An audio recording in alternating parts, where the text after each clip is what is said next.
I got my PhD in the field of organic chemistry, postdoc at Stanford University, joined the group of a man who was going to win a Nobel Prize in chemistry, voted one of the top 50 most influential minds in the world. I was a visiting scholar at Harvard University.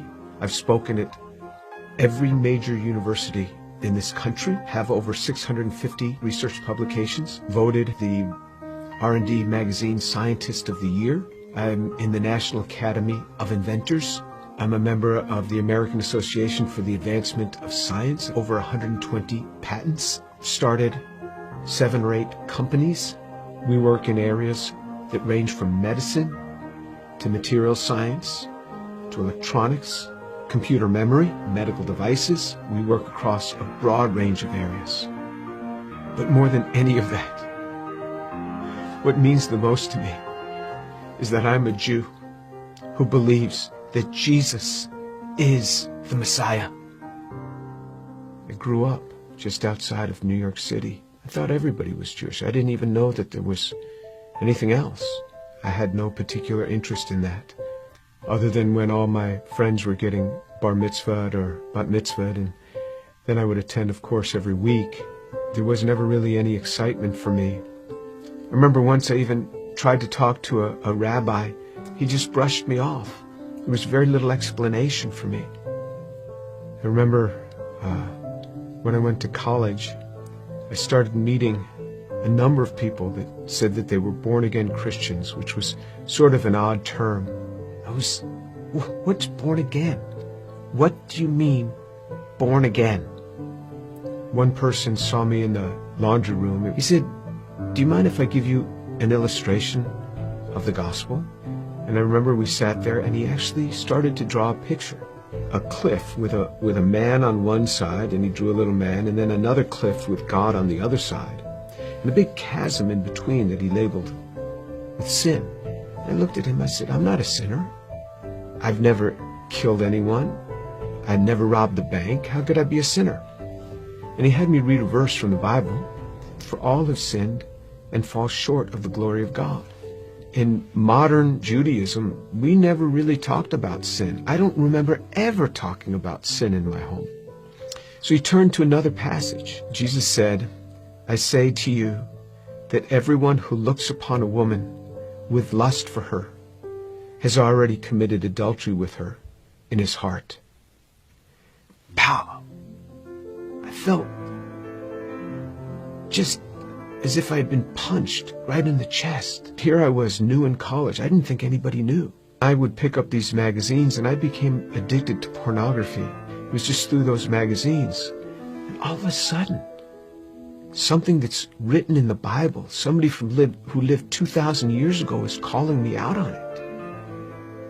And I felt immediately convicted. And that now I realized I was a sinner. When I read in the scriptures what sin is, then I knew I was a sinner. How am I going to get to God?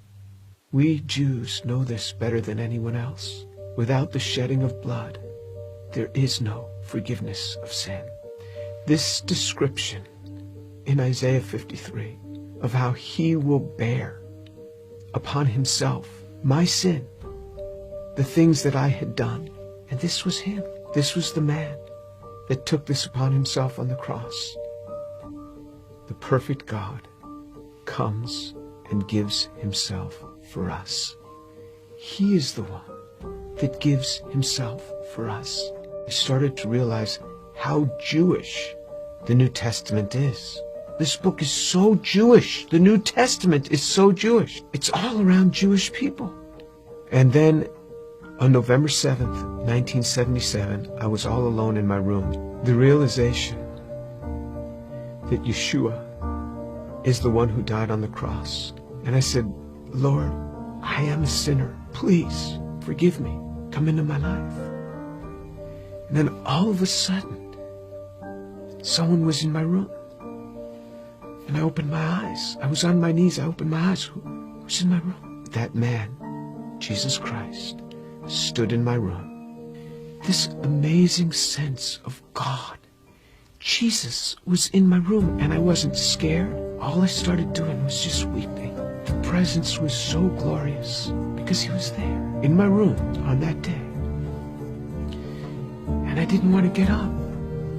And this amazing sense of forgiveness just started to come upon me. That was it. Finally, I got up. I didn't know what to do.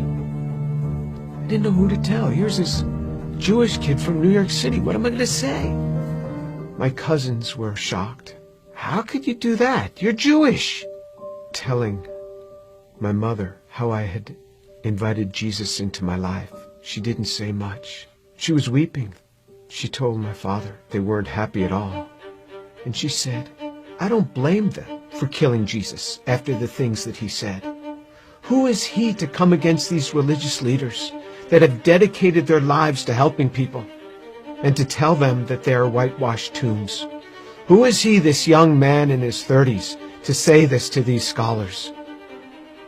He got what he deserved. And my mother's a very deep, pensive, careful reader.